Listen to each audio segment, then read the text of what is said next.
I love the people. I can tell a motorcyclist before they even tell me they have a motorcycle.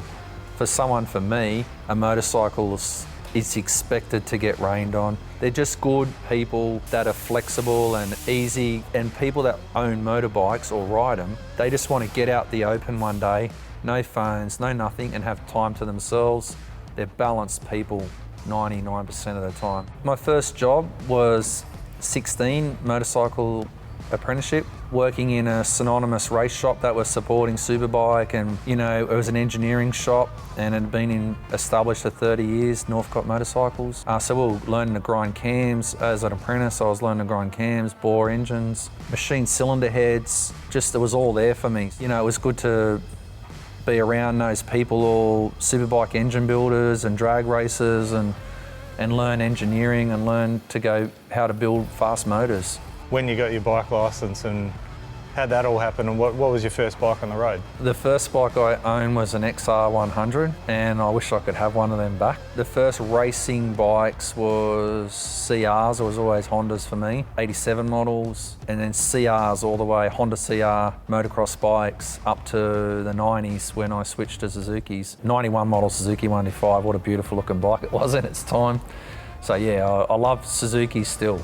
I'm still a Suzuki man in the Jap side of things. So yeah, I love their super bikes back in those days, the GSXRs in the 90s. They were so exciting to look at, and Sydney was buzzing with Eastern Creek and super bikes and drag racing. I loved it, And I guess, what was the turning point where you actually went to working on Harleys and decided you really wanted to develop them?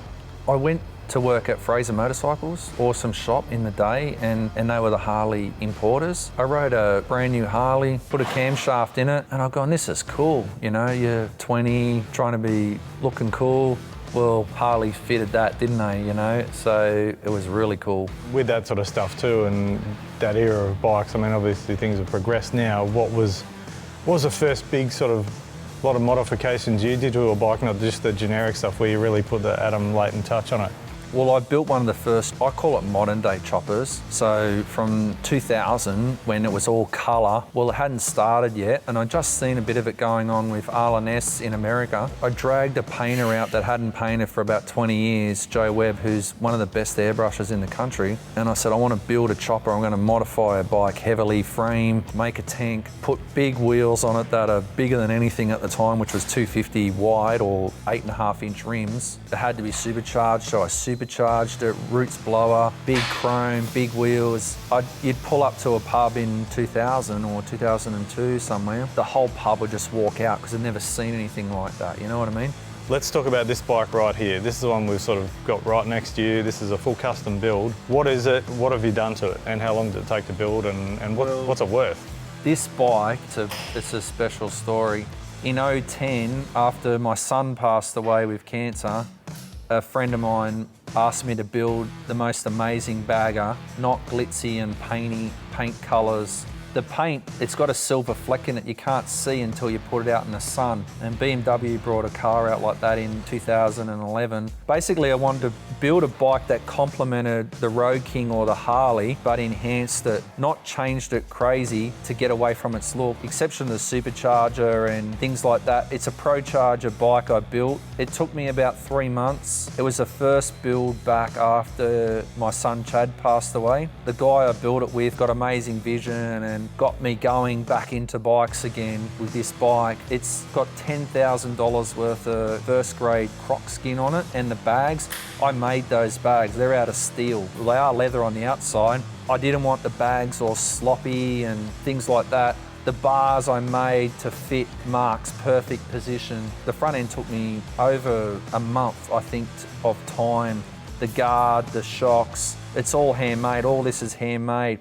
All the cables are in the bars. The rear guard is all handmade. We didn't want to put a big fat tyre. We still wanted to complement the Road King Classic. It was a real honour to launch this at a big bike show and have the boss of Harley Australia say to me, that is the best Road King he's seen in the world at the time. It's 160 horsepower, 150 foot-pounds of torque. and everyone loves to get on it and experience the bike. It's absolutely beautiful. I'm going to take it for a ride today. And I guess the scary question is if somebody walked in and said, I like that, I want one, how much? It'd probably be about 150 grand, and I could never build it again, I don't think, because it was just a drive I had.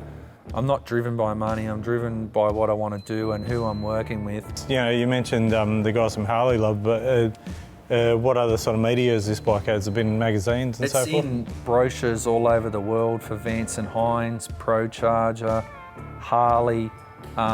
It's PM'd in the catalogues for PM. They're the biggest aftermarket companies in motorcycle industry in the world. Like those few names I just threw were Ride Right, Wheels. It's in brochures and on front pages, internet and brochures all over the world. So yeah, it's a special bike, and I love riding, and I can't wait to ride it today actually. And I guess, you know, finally, what are you working on at the moment? What's happening in the workshop? We're working with Indians a lot, focusing on their development in the engines and designing parts, big bore kits and stuff like that. The Harley stuff, I've been just back to sort of how I was working in early or late 2000s, machining and building parts and pistons and kits and performance crankshafts, things like that. Because of the short supply in the world, I've gone back to my old ways of machining and doing my own packages and not relying on the other companies. So I want to get back into doing that a bit more. What point did you realise that you wanted to go drag racing? Obviously you like chasing horsepower. Was that more of like a testing thing, or was it something you wanted to do? When you hear a nitro Harley, the nitro fuel and a nitro engine, and especially a nitro V-twin, has that unique sound. It never leaves you.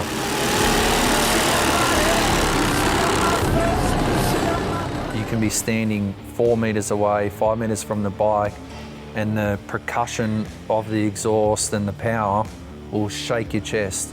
I've just gone, that's going in the memory bank, and I will be doing that. Well, I guess, you know, talk to me about the progression of how you got to that. I mean, obviously you saw some passion in drag racing, so what did you do before you actually got on the Nitro Harley?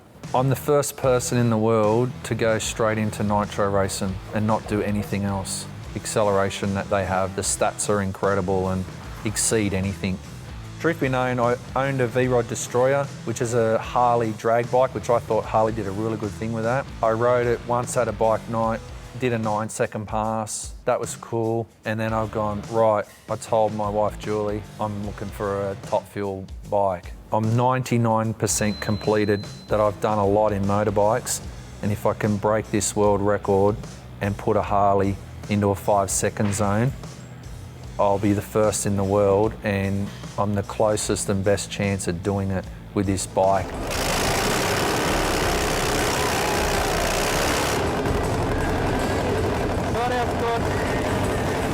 If you were to explain it to somebody who didn't know what it was, what is a Nitro Harley?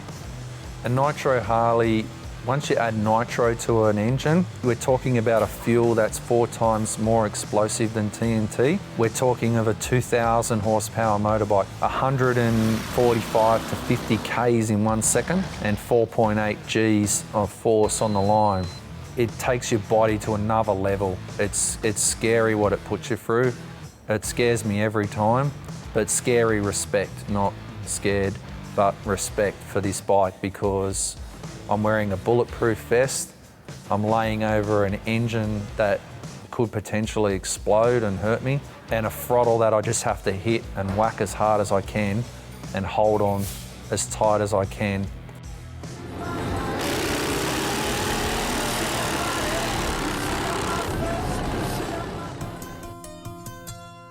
BendixMoto.